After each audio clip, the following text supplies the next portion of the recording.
flooding, tornadoes. When severe weather strikes, our weather team works for you, keeping you safe in Tornado Alley. Sponsored by New Day Tornado Shelters. Good evening. I'm Two Works for You, Chief Meteorologist Mike Collier. In just a few minutes, I'll share with you my complete spring forecast. Let's look at the season so far. It's been fairly quiet for most of Green Country. We did see a few storms and some large golf ball size hail in some spots at the end of March. And there have been some temperature swings for Green Country, including 90 degrees we saw last week to near freezing temperatures this week. Now, the weather lingo can be difficult to keep straight, and that can be dangerous if you aren't prepared. Let's go over the difference between watches and warnings. A watch means conditions are favorable for hazardous weather to occur. A good way to remember this is just think you need to watch out for this weather and be ready to act. A warning means dangerous weather is already happening and you need to take action and take cover in a safe place. Meteorologist Clint Boone shows us where to go if a tornado heads to your community. Mike, there are a few places to help make sure you are safe before the tornado occurs. Mobile homes, vehicles, and in large open areas like gyms are bad options. Finding shelter underground in a basement or cellar is really the best plan. But if you don't have those available to you, there are other places in your home where you can shelter in place. The main goal is to put as many barriers between you and the outside as possible, so an interior hallway or closet are good substitutes. If you're in a tall or multi-story building, get away from the glass. Stay off the elevators. You could be trapped if the power fails. An interior stairwell is also another good place to shelter. Crouch down and make sure you cover your head. And if there's heavy furniture where you are, you might get underneath it. Here are some tornado safety tips for when you or your child are in school. Follow the school's emergency plan. Be sure to stay out of large rooms such as the gym and auditorium. If you are driving during severe weather, always remember parking under a bridge or overpass is incredibly dangerous. Last year, severe storms highlighted this dangerous problem.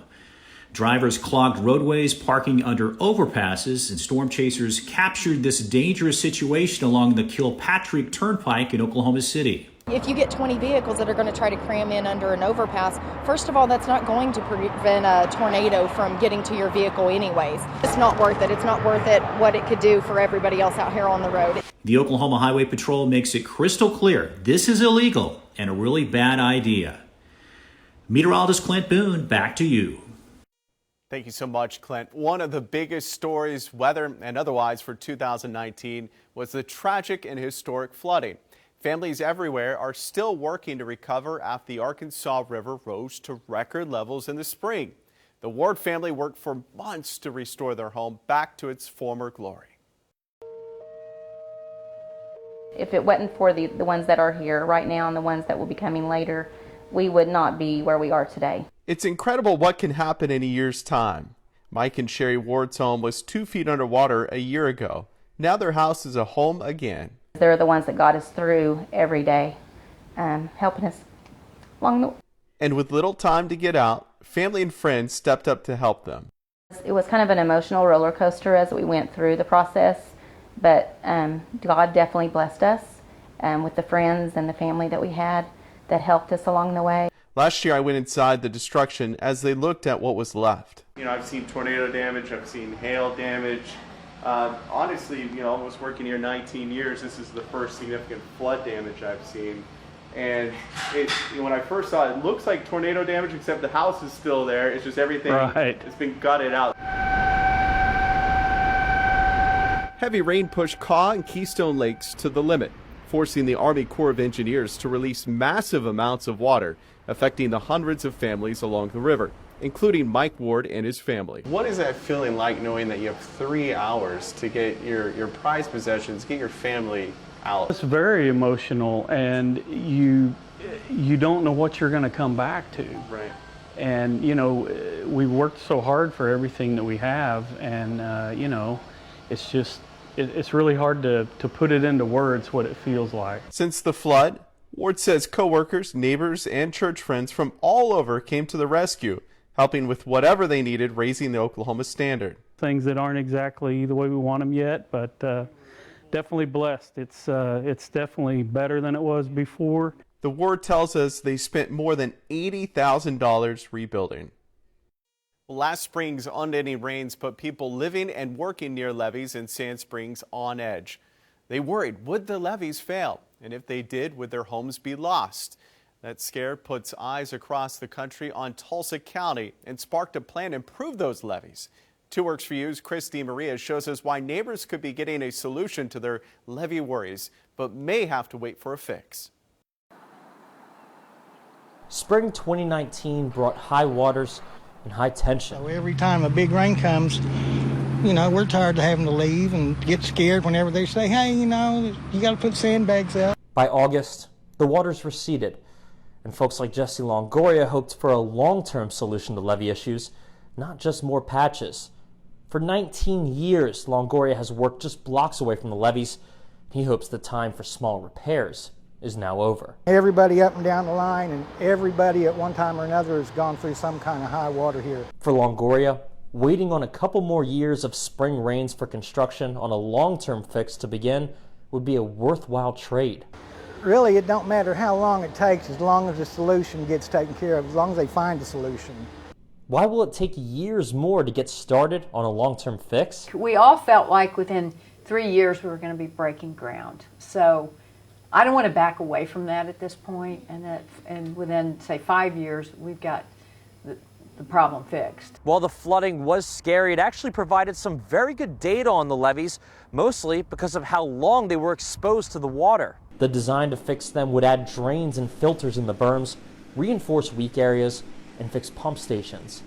The preliminary plan carried a price tag of $148 million, but the final number could be much higher. Tulsa County Commissioner Karen Keith says now the task is to secure all the funding the county needs to get it done, and she wants to get that part of the project done quickly. We have repairs yet to do from the previous event. We've done put some Band-Aids on, but I would say that the levee isn't as strong as it was before the last events. Keith says any more high water events will have to be met with all hands on deck once again. But once it's finally fixed... Yeah, a big load off of us. Yeah, we'll be able to not worry about it. Chris DeMaria, 2 Works for You. All right, thank you, Chris. Well, recently I was able to visit our sponsor here, New Day Tornado Shelters. They are local right here in Tulsa. Let's take a look.